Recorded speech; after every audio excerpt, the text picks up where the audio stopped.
bangsa muslimin muslimat. Kita kasih Allah Subhanahu wa taala, alhamdulillah, syukur kita dapat bertemu tahun yang baru. Saya sebut tahun baru ya. Last kita jumpa tahun lepas.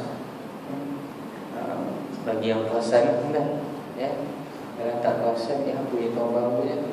Tahun baru dah 1437 Hijrah. 1437 Hijriah. Dan saya tak pasti bulan lepas saya cerita tak pasal takwim Hijrah. Tak sekali takwim Hijriah. Kenapa yang sebenarnya nama Hijrah Hijri? Kenapa dipanggil takwim Hijriah? Sebab apa kan? Sebab dia bermula satu pada tahun orang Islam berhijrah. Macam orang-orang kita selalu buat sambutan Ma'al Hijrah. Betul. Kenapa? Cerita hijrah tu mungkin walaupun hijrah tu berlaku dalam bulan Rabiul Awal. Tapi begitulah kita, Rabiul Awal dia mood lain. Dia mood tentang Maulidul Rasul. Kalau Rejab tu cerita Isra Mi'raj. Betul ya. Walaupun tak perlu kan, yang penting kita ambil lah intipati cerita dia tu. Sebab sirah Nabi ni dia sampai ustaz semalam tu, sirah Nabi. Tajuk sirah ni dia relevan sepanjang masa untuk dikuliahkan. Kalau tuan-tuan biasa dengar pun tak apa. Tapi kalau saya tak ceritalah pasal hijrah Nabi. Sebab hijrah Nabi ustaz ramai cerita, dan tuan-tuan pun tahu cerita dia. Cuma cerita takwim hijriah ni yang jarang orang cerita. Kau tak cerita pun ni. Ada pernah dengar? Jarang dengar takwim hijriah. Sikit dah intro tuan-tuan ya. Kita isyak pun awal ni. Zaman Nabi ada ke takwim hijriah? Soalan. Zaman Nabi belum ada takwim kan?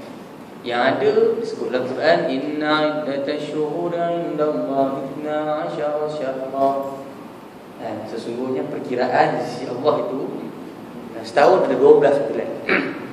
Mana 12 bulan ada lah. Lepas tu nama bulan pun ada juga. Quran sebut syahrul Ramadan allazi unzila fihi al-Quran. Bulan Ramadan. Dalam hadis sebut tentang Sittan min Syawal. Bulan Syawal disebut. Bulan-bulan haram disebut juga. Termasuk bulan haram ni pun bulan haram. Haram rampas harta dan tumpahkan darah. Maksudnya apa? Haram berperang. Ya. Kaedah Zulhijjah, Muharram dan Rejab. Pun nama bulan tu pun ada juga. Okey. Jadi siaplah, nama pun ada, susunan tu pun ikut jugalah susunan tu. Cuma imam cari tu, cari mana buku okey. Baik, imam cari lain apa ni? Banyak tu boleh bagi orang. Joget-joget. Cop dulu. Kalau tak cop lagi kan, dia dapat cop kat rumah pula kan Uni wakaf kan, ada orang wakaf Allah Ta'ala bagilah pahala dia panjangan selagi mana orang guna habis dia tak guna habis sedih kan. Tak apa, jauh lagi bab. Hari ni baru bab 7. Ada bagi lagi, ada 32 bab. 32 bab pasal muamalat, insya-Allah. Sama sikit tadi tu kan. Jadi zaman Nabi tak ada, maka zaman Sayyidina Abu Bakar kot. Abu Bakar pun tak sempat kan. Sekejap dia merintah 2 tahun lebih. Jadi 2 tahun lebih pun sibuk dengan apa? Sibuk dengan orang mengaku jadi Rasul. Betul? Ada. Saya pernah cerita kat tuan-tuan dulu. Kita ingatkan zaman Sayyidina Abu Bakar je. Zaman sekarang pun ada. Kahayat tuan-tuan. Lupa dah. Tahun 2005 edisi siasat TV7 pergi terjauh rumah dia di Ulu Kemusah. Kan? Tanya apa dalil kamu Rasul? Dia jawab kemat kan. Innaka laminal mursalin. Surah apa kan? Apa lagi surah favorite? Dan surah Yasin ayat 3. Betul? Innaka, sesungguhnya engkau laminal mursalin, benar-benar pada kalangan Rasul. Engkau dalam ayat tu merujuk pada saya, dia kata. Jenuh kan. Tu imam dengan aku. Walaqad ba'athna fi kulli ummatin rasul, dibangkitkan setiap umat itu seorang rasul. Maka Taha rasul untuk umat Melayu, untuk Brunei, Singapura, Malaysia, Indonesia. Betul? Mana dapat semua ni? Mana dapat? Mimpi. Mimpi boleh buat hujah pada tuan. Hari ni saya harap tuan tak terpengaruh lah dengan orang-orang yang dia kata Tok Guru dia bermimpi sekian-sekian. Jumpa Nabi tu cerita lain kan, tak ada pun syariat baru pun. Tapi yang ni minta tambah syariat baru dengan guna mimpi tu. Mimpi tak boleh buat hujah kan. Kalau macam tu si Kahar punya mimpi, boleh lah buat hujah dia Rasul. Dia kan? Jadi jaga-jaga ya. Okeylah, saya orang bakal saya put kat situ. Lepas tu perang Riddah je lagi, orang murtad. Solat tak bayar zakat. Saya nak bakal tak berhati. Sebab apa Quran sebut aqimus solat wa atuz zakat. Duduk sekali-sekali, semayang zakat, semayang zakat, semayang zakat. Macam mana buat boleh semayang tak bayar zakat? Murtad ni seram.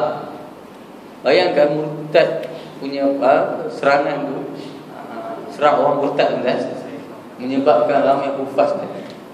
Kufas orang yang hafal Quran. Tapi Sayyidina Umar yang asalnya tak setuju tu, ada tak Sayyidina Umar dia pergi buat, panggil kawan-kawan lain, panggil Abdullah bin Mas'ud ke, panggil Sayyidina Ali ke, tengok tu saya Bakar, aku dah cakap dah, jangan serang. Tengok dah banyak hufaz mati. Tapi nak takdir Tuhan dan sebabkan hufaz banyak mati dah datang idea untuk tulis pembukuan Quran. Betul? Dan kita dapat nikmati hari ini dah ni. Kalau lah hufaz saja dan tak ada penulis, maka kita nak ambil Quran ni kat mana? Musyafahah, betul? Kena jumpa dengan orang, hafal lah. Hafal. Tak ada tulisan. Ini kita panggil hikmah dalam bab cerita. Ya. Dan zaman Sayyidina Abu Bakar tak sempat, Sayyidina Umar sempat. Sayyidina Umar lama minta. Masa zaman dia tak berlaku fitnah yang besar, lalu dia boleh buatlah macam-macam benda, termasuk yang saya cakap kat tuan dulu pegawai hisbah untuk kes loyat tu. Ingat lagi tak? Dan kemudian juga untuk kalender takwim hijrah.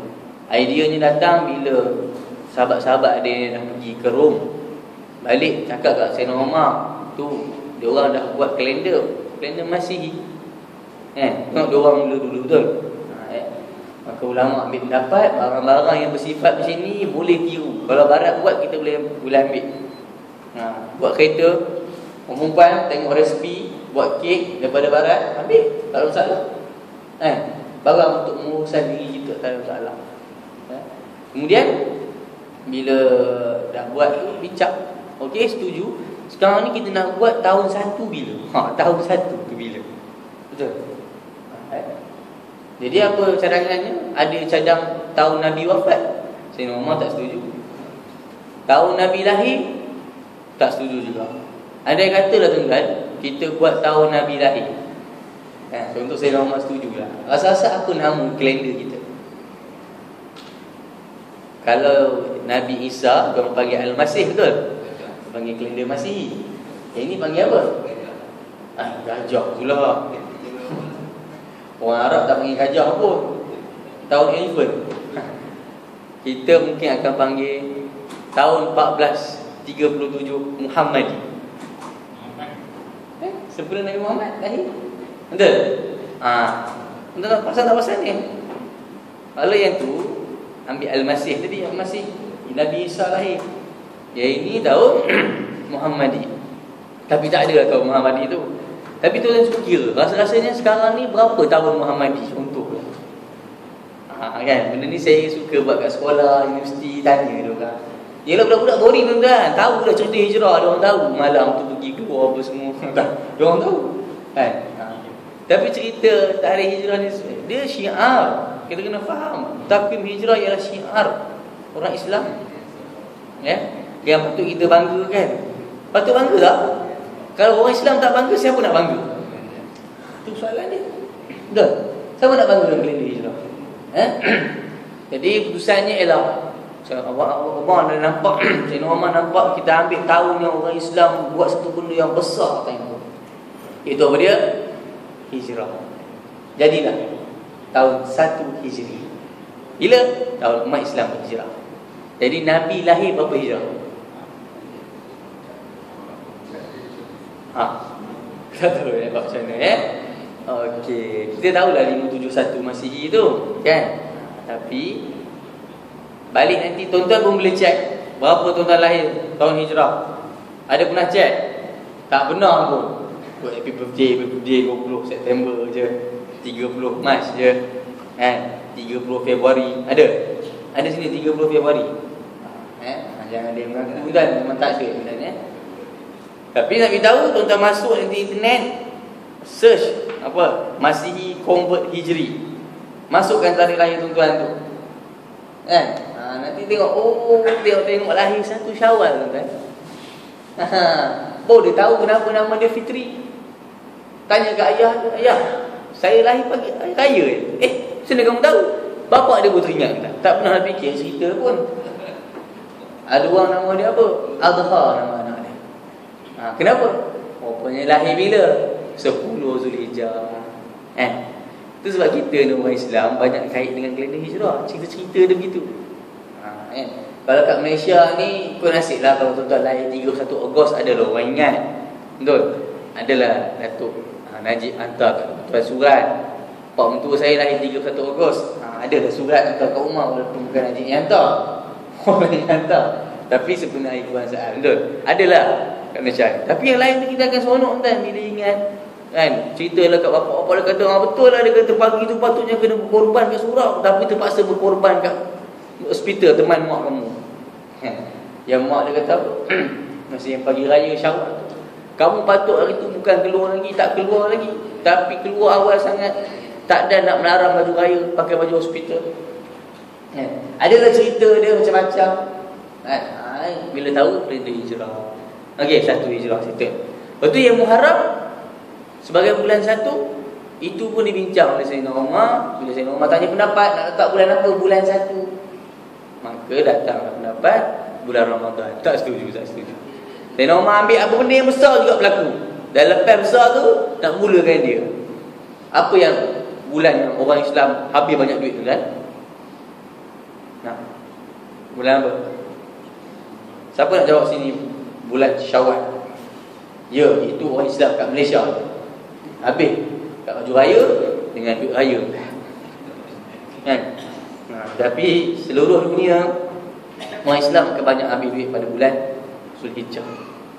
Haji, korban. Maka cantiklah kita ni bila dah belanja besar-besar ni, kita nak tutup account lah, closing mesti kan. Nak mula something new ni, mulalah bulan Muharram sebagai bulan 1. Sayyidina Umar tuan-tuan, Sayyidina Umar. Sistem universiti saya di Yaman start bulan Muharram. Budak-budak dah selesai pergi Mekah tu. Start Muharram. Dia tak pernah ikut Januari, tak pernah. Kami akan start dengan Muharram tu sebab dia bergerak. Kalau student kata, pergi bulan apa ya? Pergi bulan ni. Kenapa ya? Dah lepas bulan ni. Dia bergerak. Gerak untuk Muharram, Safar, Rabiul Awal, Rabiul Akhir, Jamadil Awal, Jamadil Akhir, Rejab, Syaban exam, Ramadan cuti. Baliklah ke kampung, nak jadi imam ke. Syawal, Zulkaidah, Zulhijjah, 4 bulan cuti. Sistem kalau kita boleh praktik kat Malaysia, best lah. Seronok kan. Universiti, sekolah ke, sekolah ke tahu kan. Universiti saya tu tak. Okey. Jadi itu dia Syiah, bulan 1 apa semua ya. Yang paling penting dalam bulan Ramadan ni, bulan Muharram ni tak ada apa-apa yang khas sebenarnya.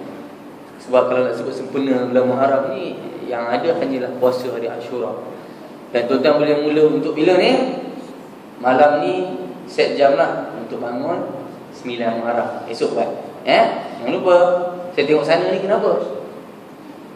Korang dah bangun masak-masak kan? Masak esok puasa.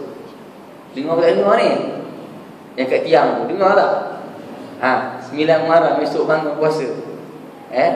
Tu rumah saya tu. Saya suruh dia turun guna mic. Okay. 10 Muharram pun bangun juga. Esok 9 Khamis kan? 9 Khamis dapat puasa kami. Jumaat puasa lagi. Okey. sepatutnya sudah mudah daripada bulan lepas. Baik, hari ini dah masuk bab 7 kan. Khiyar dalam jual beli.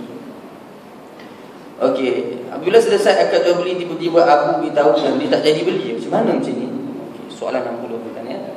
Inilah dipanggil dalam bab pembatalan akad jual beli ni dia panggil khiyar. Khiyar ni maksudnya ialah pilihan. Pilihan. Ini bermakna dua-dua pihak ada hak untuk membatalkan. Pembeli ada hak untuk pulangkan balik barang dan ambil duit dia, dan juga penjual pun sama kan. Ingat pembeli je, penjual pun minta maaf, tak balik lagi. Kami terpaksa batalkan jualan tadi. Jadi kena ada hak. Khiyar majlis maksudnya selagi mana duduk dalam kedai. Tapi kalau dah keluar dari kedai balik rumah, maka habislah hak khiyar tersebut. Perpisahan adalah berdasarkan adat sahaja. Oleh itu jika selepas jual beli berlaku, tak pisah lagi.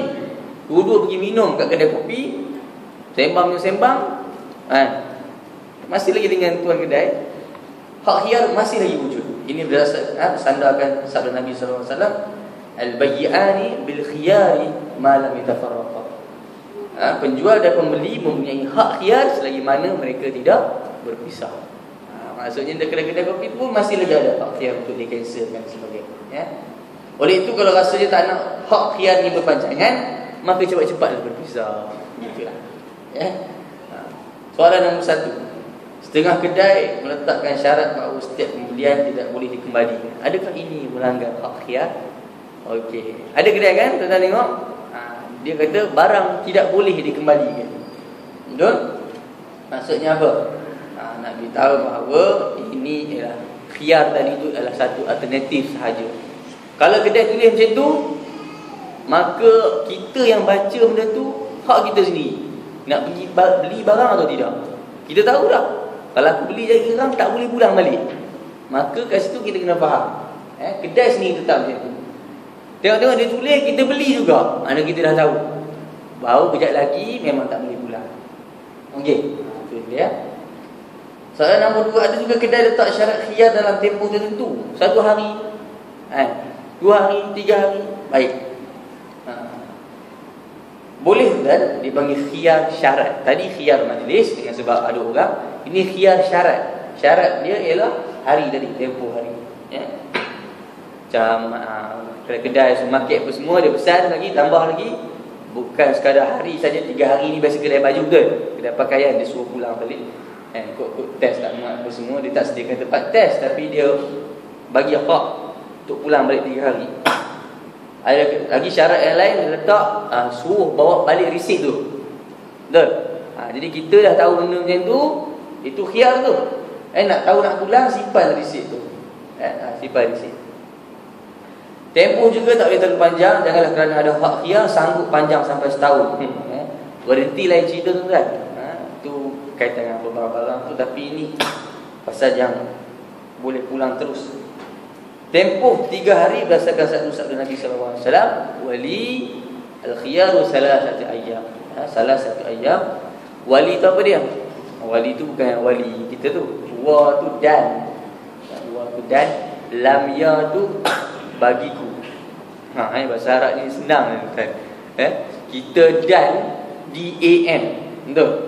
Bahasa Arab wow je. Untuk atau bagi, lam je. Ya belakang tu saya. Dan untuk saya. 3 patah. Itu sebab ada orang kata seronok kalau tulisan Cina ni. Dalam signboard dia boleh penuh cerita. Dia punya garis tu macam ni. Kadang-kadang kita kalau terjemahkan jadi karangan tu tulisan Cina Sarap pun power juga kan. Itu hadis riwayat Bukhari tadi. Soalan nombor 3, saya ada beli sos tomato. Bila balik rumah rasa-rasa tak sedap lah, boleh pulang balik kan? Tuan-tuan, sakit lah orang kedai macam ni. Sebab apa? Dia dah rasa dah susut kan? Rasa pula tak sedap, nasib lah. Lepas tak payahlah beli dah kalau rasa tak sedap. Kat sini dah susut. Lain cerita kalau dah expired, pergi balik tukar, dah habis dah tamat tempoh, baru saya tengok tak sedap. Maka dia kena gantilah tukar yang lain. Soalan nombor 64. Biasanya ada segelintir penjual sembunyikan kecacatan barang. Kalau pembeli tertipu macam mana? Okey, ini perangai Peniaga yang tak disukai oleh Islam. Itulah kita sebut mula-mula dulu dalam hadis, innat tujar, sesungguhnya orang peniaga yub'atsuna yaumal qiyamah fujjaran, kata Nabi, dibangkitkan pada hari kiamat seperti orang yang jahat. Niaga jahat, tujar fujjar. Kenapa? Sebab tak boleh lari, tuan-tuan. Kalau kita berniaga ni, betul tak? Tuan-tuan rasa ada tak? Kalau berniaga ni, ada Nabi bagi pengecualian dalam hadis tu, illa man ittaqallaha wa barra wa sadaqa. Melainkan orang yang bertakwa kepada Allah, kan? Tapi kita nak berniaga mesti adanya, kan? Mesti ada nak buat sesuatu. Okey. Jadi kalau hal tadi ni macam mana? Sembunyi kecacatan, kena beritahu, jangan sembunyikan. Takut-takut termasuk dalam ancaman Nabi, man ghasya falaysa minni. Siapa yang menipu bukan dalam kalangan aku, kata Nabi sallallahu alaihi wasallam. Satu contoh penipuan pernah berlaku zaman Nabi, hujan. Air tu kena dekat barang tu, saya tak pasti apa, kurma ke apa semua. Jadi macam mana dia buat? Dia ambil yang basah tu, turut belah bawah. Saya pernah tengok ada satu orang dia buat macam filem pendek macam tu. Bawang-bawang yang tak elok tu, betul tak? Bawang-bawang tak elok duduk belah bawah, kan? Yang jadi cantik letak belah atas. Ada masalah tak? Kat mana masalahnya? Orang nampak macam tu kan, masa dia ambil tu masuk. Kalau kita yang jenis milih tu okey lah. Tapi ada orang dia pilih, dia ambil kan. Tapi kalau orang lain, kalau dia tolong pilih, ambil je awak masuk kan, orang tengok cantik je. Jadi ni tuan-tuan Nabi dah beritahu, dah ancam awal-awal dah. Afala ja'altahu fawqa ta'am kayyarahu an-nas. Kenapa kamu tak letak dia bagi atas bagi orang nampak? Maknanya tunjukkanlah keaiban tu, kecacatan. Okey, kalau orang nak beli, nasib kamulah. Nanti kita akan sebut kalau orang nak beli lagi, ya. Moral yang boleh diambil dalam hadis ni, bagaimana sikap menipu tidak disukai dalam Islam, ya. Oleh itu jika barang yang dibeli memang ada aib, maka pembeli ada hak khiyar lagi. Pembeli boleh pulangkan semula barang tersebut dan menuntut semula duit dia tadi, ya. Okey, 65 kan. Ada juga pembeli yang dia beli juga barang tu walaupun tahu dah ada kecacatan, ada kaiban, beli juga. Macam mana kan? Balik rumah tiba-tiba dia mengamuk pula. Ustaz ni tulis tanya, bagus ayat itu. Kalau penjual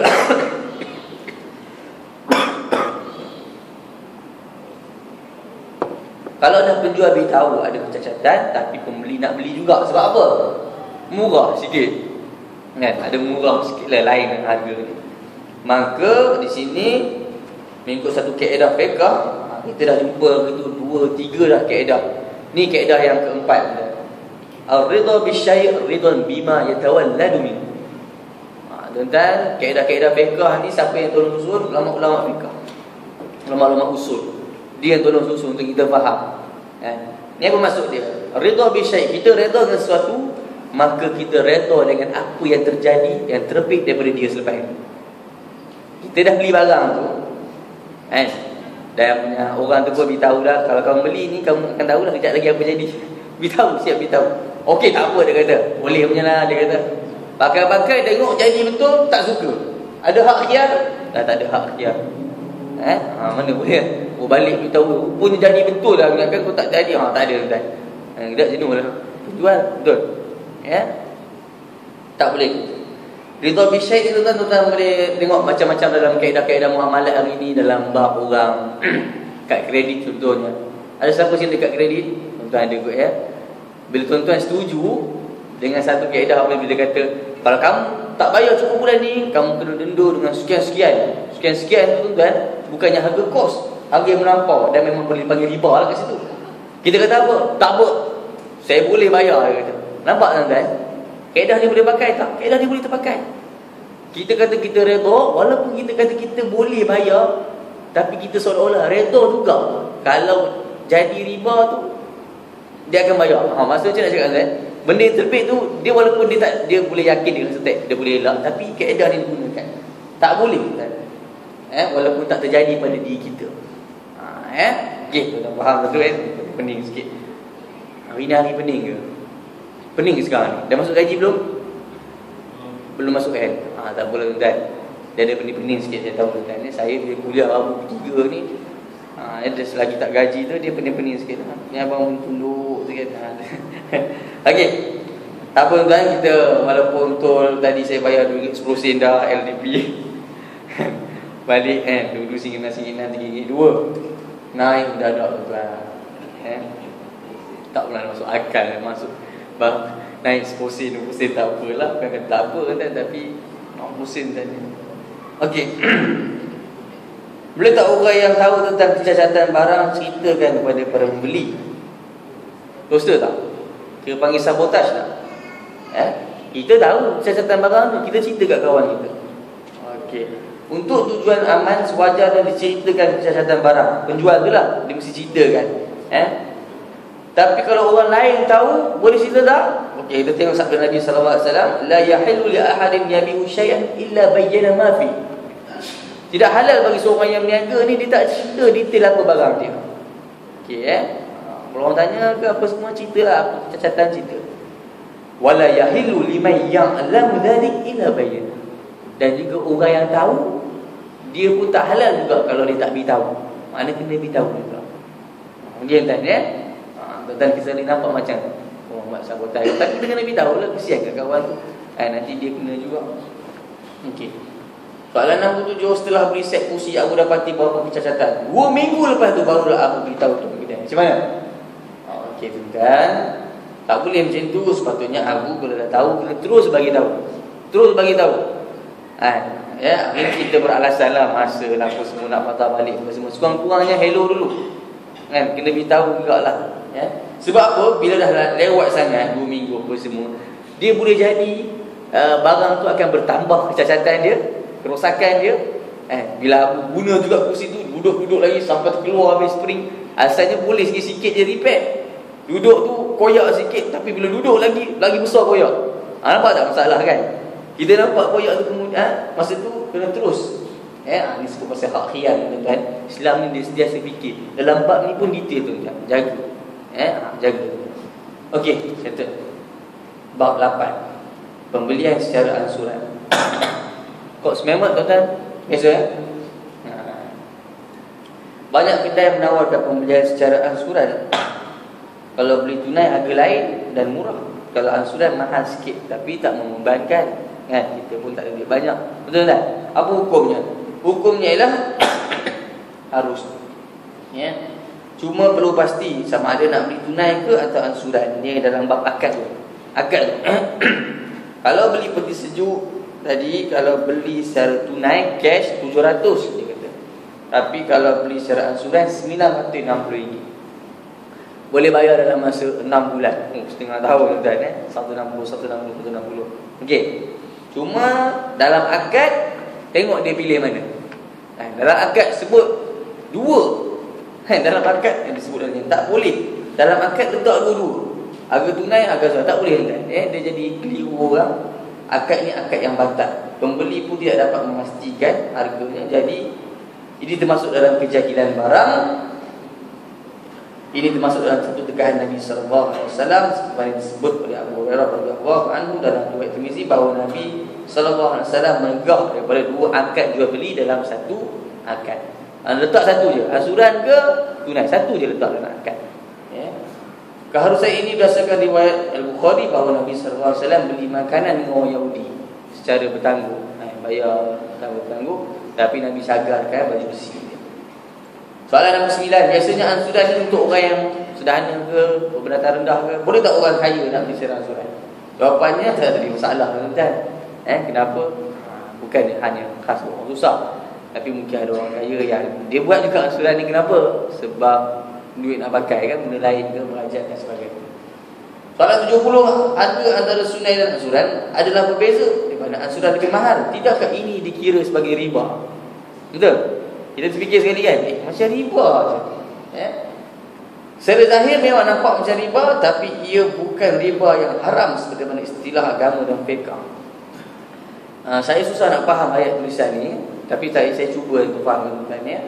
Dalam satu hadis disebutkan bahawa Nabi sallallahu alaihi wasallam mengarahkan Bani Nadir keluar dari Madinah. Mereka datang menemui Nabi, beritahu bahawa ada ramai orang yang masih berhutang dengan mereka, tempoh pembayaran hutang belum sampai. Jadi Nabi bagi jalan benda saya macam mana? Du'u wa ta'ajjalu. Sebab maklum orang Yahudi mengamalkan riba, sudah tentu hutang tersebut berdasarkan riba. Oleh itu diarahkan agar macam mana cara dia? Buat diskaun. Buat diskaun. Siapa disebut dha'u, kurangkan, wa ta'ajjalu, dan segerakan. Nampak tuan-tuan ya? Kaedah tu. Diskaun ataupun kita panggil sebagai rebate sebab cepatkan bayaran. Kiasnya adalah jika pembayaran dalam pembelian dilambatkan, maka sudah tentu ada bayaran tambahan. Dia kisah apa ni tuan-tuan? Bayaran tambahan ni jangan kita kata pasal yang ni apa, riba tu memang dia set tu. Kata ini kau pinjam banyak ni, kalau kau bayar lewat ada lebih sikit persen-persen dia. Tapi kes ni kenapa jadi macam tu? Sebab dia memang ada sampai satu kos baru kan. Apa dia disebut namanya? Kos untuk dikutip bayaran, kos untuk simpan fail. Jadi barang-barang tu yang menyebabkan harga jadi lain selepas ni. Macam perempuan ingat tak dulu Bangla kapet Pakistan datang jual kapet yang buluh tu. Kapet buluh tu tuan-tuan beli cash kat Maidin RM50 je. RM50 je kan, kapet yang buluh tu. Tapi kita ni ada orang tu mak-mak dia terpengaruh. Pakistan tu datang, mak belilah. Kakak beli Kakak beli ni 150 saya kira, kakak bayar RM30. Maknanya berapa bulan? 5 bulan. 5 bulan kakak. Dia dengar 30 je sebulan. 30 sebulan kan. Ataupun ada orang lagi kejam gitu kan. 150 kan nak kapet. Orang tu kawan tu untung 100 lah kan. Tapi nak minta sanggup tu. Kapalah kakak bayar RM10 lah sebulan. 15 bulan tu, setahun setengah. Nak setahun lebih nak bayar kapet. Ada kan. Orang kadang kapet apa, orang tu jual langsir ke apa semua. Ingat langsir kuning. Punya lama nak settle bayaran tu. Sampai pindah rumah lah tak settle bayar. Tapi kawan tu memang dah ada untung dia dah. Sampai waktu sekali-sekali sampai lah untung dia. Bulan-bulan yang lain tu tinggal collect untung je kan. Tapi itulah Lagipun tidak ada dalil syarak yang jelas mengharamkan jual beli secara ansuran. Dikatakan bahawa orang Arab Jahiliyah mengamalkan riba dalam bab berhutang. Lalu sampai tempoh bayaran seorang yang berhutang minta tangguh dan dia akan bayar lebih sikit. Ini dikatakan riba. Mereka menjawab bahawa ia sama jika ditambah pada awal jual beli.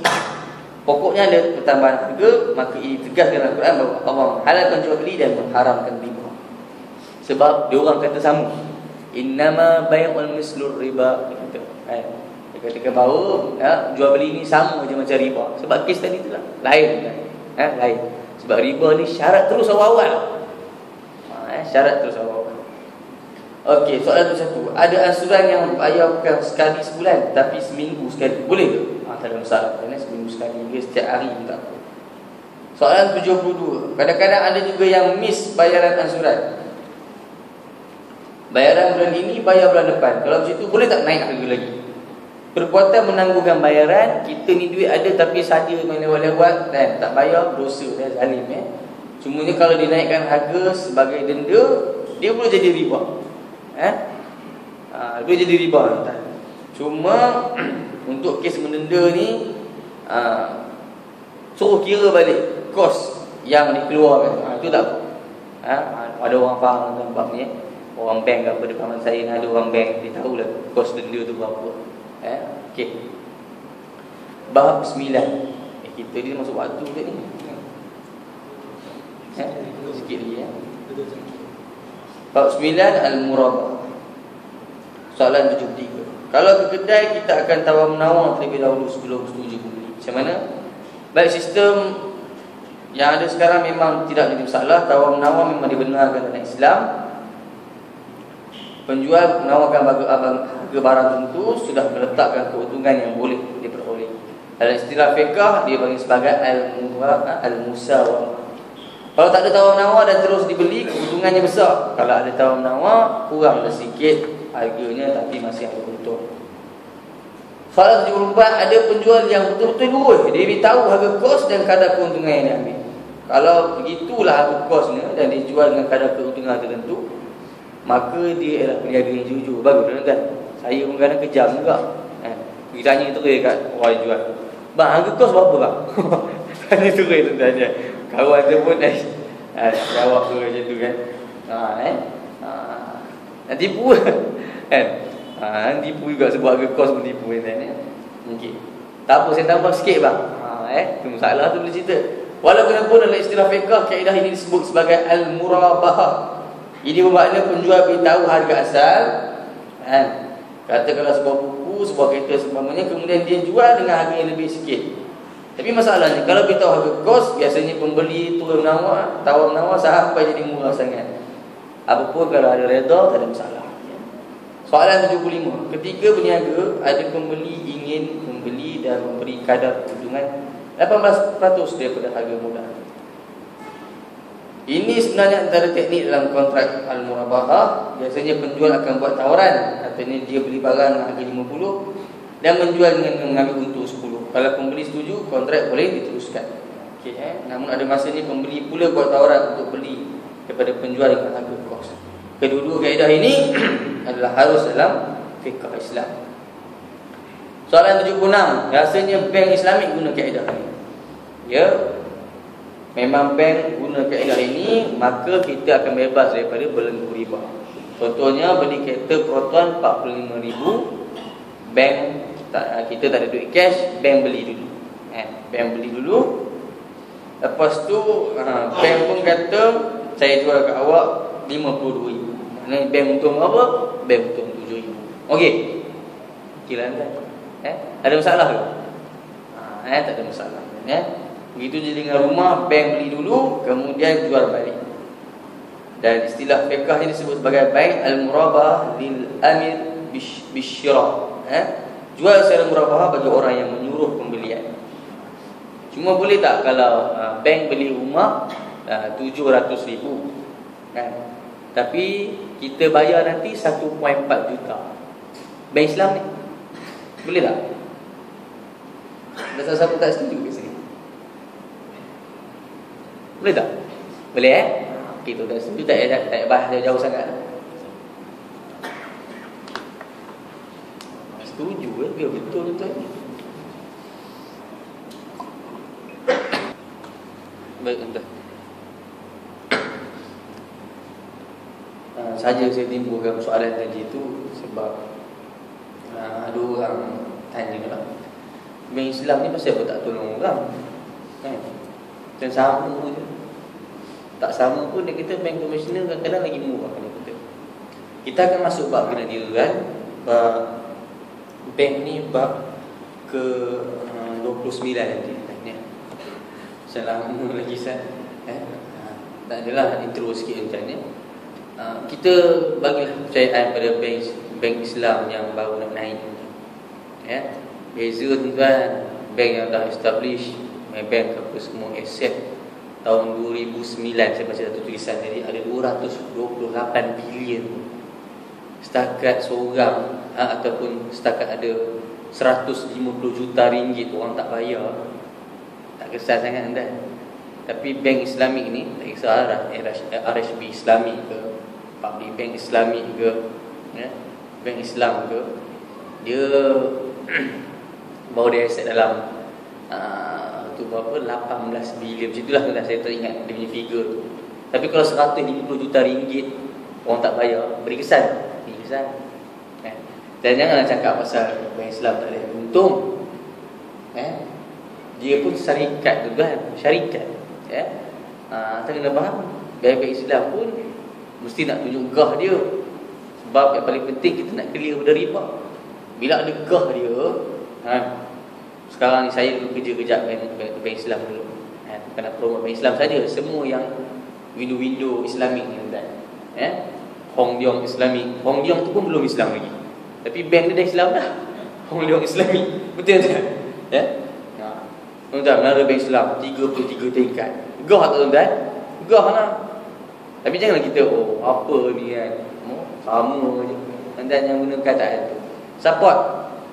Esok barulah power dan Adalah dia akan kurang lah tuan-tuan, akan cuba kurang kan. Sebab ada power tentu. Saya bila dengar perbahasan kan, benda ni sedap dia patut diuzal kan. Ustaz Zahardin Abdul Rahman. Dia jawab satu-satu tu kan. Nak kena bayar gaji pekerja lagi. Betul? Lagi orang kata pasal tolong orang susah. Tuan-tuan yang pergi buat loan tu biasanya bukan orang susah, orang yang memang ada duit. Nak tolong orang susah macam mana? Zakat bank tu. Bank-bank Islami 902 juta macam tu lah tuan. Banyak dia bagi tuan untuk zakat. Kalau fikir sekali banyak. 900 banyak sangat dah. 92 juta. Banyak banyak lah. Kalau fikir 92 juta. Bagi siapa tu? Adalah haji agama ke, orang miskin ke, buat korporat apa? CSR tu. Kereta jenazah. Bank rakyat tu. Bank rakyat saya tengok kerap. Kereta Portigio tu.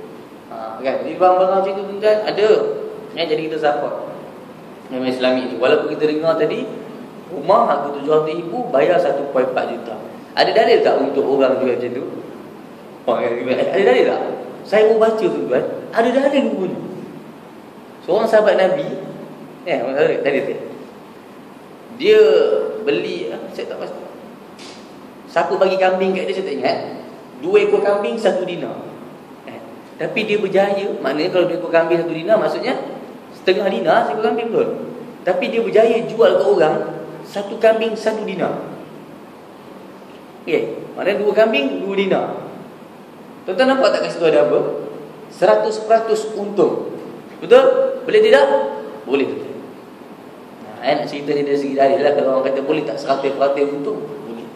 Sebab dia dah tempoh panjang. Tu pun kerajaan dah pendekkan sikit dah. Daripada 35 jadi 30. Betul? Siapa jauh besar sikit dia pun nilai itu. Okey, tak apa tuan-tuan. Yang ni tersangkut dengan Islam. Tuan-tuan ubahlah yang konvensional tu. Tolong ada ambil sensitif sikit. Kita ada seorang dia cerita dekat UK, kat Eropah. Ayam sembelih dengan ayam tak sembelih, mana lagi mahal? Ayam sembelih lagi mahal, betul tak? Tapi kita ambil tak? Kita ambil. Terpaksa tak? Kita ternampak ayam kan, yang sembelih tak sembelih. Sebut dah harga tu, mahal tu. Yang sembelih tu. Beli juga, kita beli tu kan. Sebab apa?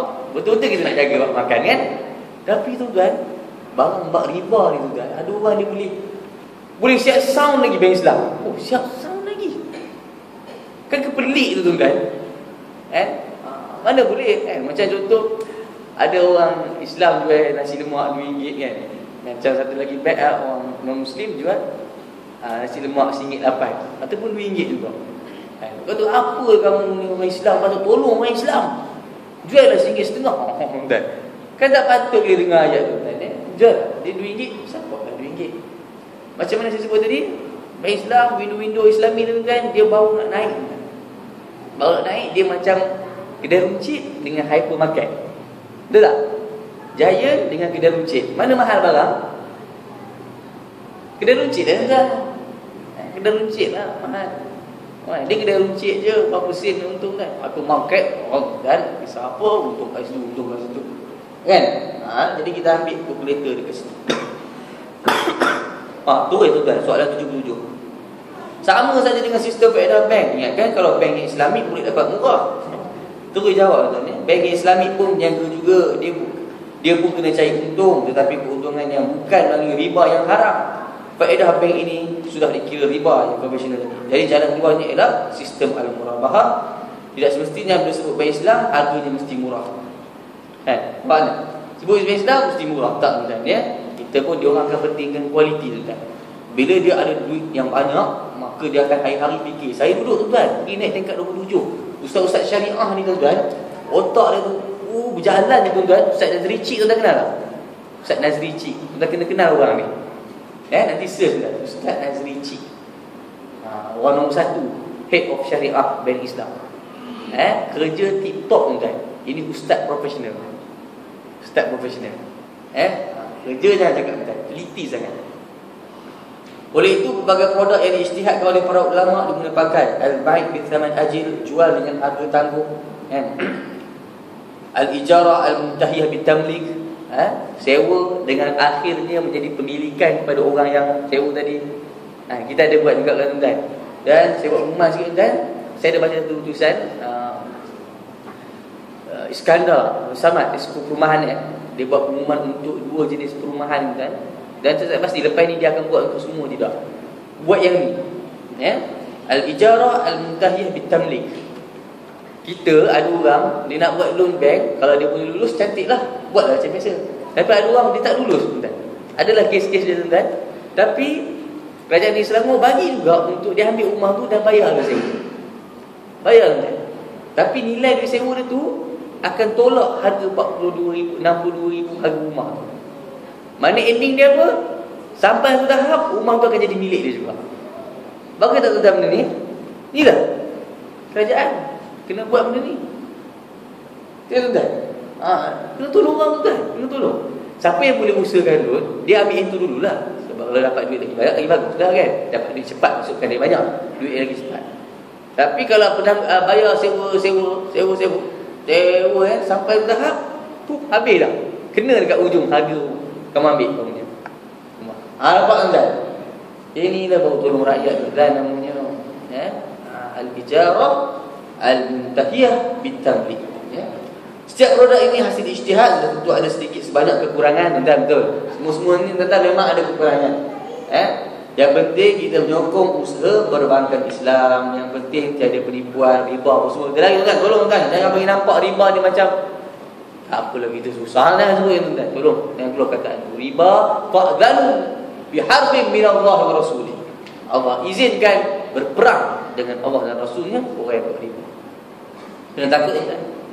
Lam ajid syai'an akbaru zaman fi kitabillah wa sunnati rasulillah. Imam Malik kata tak pernah aku jumpa dosa yang lagi besar disebut dalam Quran dan hadis melainkan dosa riba. Istilah perang. Dan sekecil-kecil, serendah-rendah dosa riba ialah seperti berzina dengan ibu sendiri bagi yang lagi, dan seperti berzina dengan bapa bagi yang perempuan. Tuan, kita dengar kataan tuan, berat tuan bagi dia. Jadi zina ni dosa riba kita kena takut tuan. Seperti mana jijik tu tak nak makan khinzir, jijik nak makan bangkai, macam itulah jijik kita tengok riba ni tuan. Sebab riba pun ada juga tu masa tuan. Tak apa, biar ulang-ulang tuan. Orang-orang yang kita ada fikir dalam bab menguruskan duit hari-hari yang masuk dalam perut kita ni. InsyaAllah kita sambung bab 10, jual beli yang haram. Ada macam-macam lagi yang kita akan detailkan. Dan jangan lupa tuan, pasal ni lah yang tadi tu puasa tu. Sebab apa? Disebut dalam hadis yukaffirus sanatil lati madiyah. Orang yang puasa nanti ni diampunkan dosa dia yang setahun sebelum. Hari tu tuan-tuan puasa hari Arafah kan, 9 Zulhijjah. Tak apa nak ingat Ustaz. Tapi bagi yang puasa yukaffirus sanatil lati qablahu wa ba'da, diampunkan dosa yang setahun sebelum dan setahun kemudian. Tuan-tuan tengok kan, puasa untuk 2 jenis ni tuan. Setahun, 2 tahun, 3 tahun. 3 tahun tuan-tuan, tuan-tuan dah boleh buat dosa dah sekarang ni. Dah 3 tempat saya buat kat sini tuan. Kenapa saya cakap macam ni? Saya suruh tuan-tuan buat dosa, saya tak suruh kan. Tapi kita buat dosa tak? Dosa kecil, buat tak? Mana buat dosa kecil hari ni? Ada orang kan, tak apa. Bukan suruh bangga dengan dosa kecil tu. Tapi kita buat kan. Buka TV, dapat dosa kecil tak? Sekejap lagi keluar ke mana-mana ke, boleh dapat tak dosa kecil? Boleh tak? Jadi puasa lah kan? Apa dosa kecil? Kita ni saya harap lepas daripada saya ni tak buat dosa besar kan? Saya tanya kat budak sekolah, apa contoh dosa kecil? Confident dia jawab, saya tipu cikgu saya. Kan? Tuan-tuan menipu dosa kecil ke? Menipu termasuk dalam dosa besar kan? Syahadatuz zur tu minal kabair. Saya kata jangan menipu dosa besar. Itu pun ada juga orang sandarkan tipu sunat. Ada? Tipu sunat ada? Macam mana boleh dosa besar yang versi sunat kan? Mana ada zina versi sunat tak? Jadi kita istilah tu jaga tuan, lain cerita tuan yang elah ke apa semua tu lain cerita. Kita takkan menipu, Islam tak ajar menipu. Dan pergi tuan, ada pun hadis-hadis yang kait kalau tuan dapat dalam mesej tuan tu. kan. Pasal usap kepala anak yatim ke, kan, suruh bercelak lah, kan. Saya alhamdulillah menjoin ada satu grup ni, grup yang mengkaji tentang hadis-hadis ni. Apa bubur Asyura, sempena Nabi Nuh suruh para pengikut masak daripada sisa-sisa makanan dan biji-bijian setelah mendarat daripada banjir besar. Tolong tuan-tuan, kita alhamdulillah budak-budak kita dah belajar kan, belajar dalam lah, belajar luar negeri, jauh belajar tuan-tuan. Kita kena alhamdulillah kan, kita slow-slow alhamdulillah, macam-macam yang kita dah mula tinggalkan. Tuan-tuan, dulu ada mandi safar betul kan? Imam pernah terlibat tak? Tak pernah. Imam orang baik mesti tak terlibatnya kan. Pergi PD Polisen betul. Saya tak tahu cerita betul. Pergi Polisen, lepas tu mandilah, cuci dosa lah apa tuan. Sekali tengok macam apa? Cerita ke? Macam dekat Sungai Gangga, ada Ganges. Macam cuci dosa pula tuan-tuan. Macam tu senang lah buat siap banyak cuci dosa kat Pulau Bangkok. Kan, dia tak tahu buat dosa baru kat Pulau Bangkok tu. Tengok sotong-sotong berdampar di pantai tu. Kita tuan. Lagi apa? Celak mata. Siapa yang memberi makan kepada ahli keluarga pada Asyura akan dipanjangkan, dilapangkan rezeki di sepanjang tahun. Hadis maudhu. Okey. Siapa yang puasa hari Asyura ni, tadi je lah, itu je lah. Tak payah ambil yang ni, dapat pahala 10,000 malaikat. Dia tu tak, kalau main nombor-nombor macam ni, ni masalah kan. Ada nombor-nombor yang betul dalam bekah contohnya. Sama 7 kali, itu betul lah nombor tu. Tapi main 10,000 kan, 10,000 pahala haji. Dia tu tak pergi haji tu kan. Kenapa? Aku dah 10,000 dah kira. Kan. Okey, untuk cukup sangat tu tuan. InsyaAllah esok boleh bangun puasa dengan dosa, dan boleh terus sambung. Isnin boleh sambung lagi, betul tak? Selasa boleh sambung lagi. Ayyamul Bid, hari putih, bulan purnama, betul? InsyaAllah tak ibadah ni tuan-tuan, Allah bagi. Yang dah ada tu dah ada banyak dah. Tak ada reka-reka lah, benda baru. Okey, kita akhiri dengan doa. Bismillahirrahmanirrahim. Allahumma faqihna fid din wa 'allimna ta'wil min as-siratal mustaqim. Allahumma a'inna 'ala zikrika wa syukrika wa husni ibadatik. Wa sallallahu ala Muhammad wa ala alihi wasallam. Alhamdulillah. Tasbihka subhanallah. Assalamualaikum warahmatullahi wabarakatuh.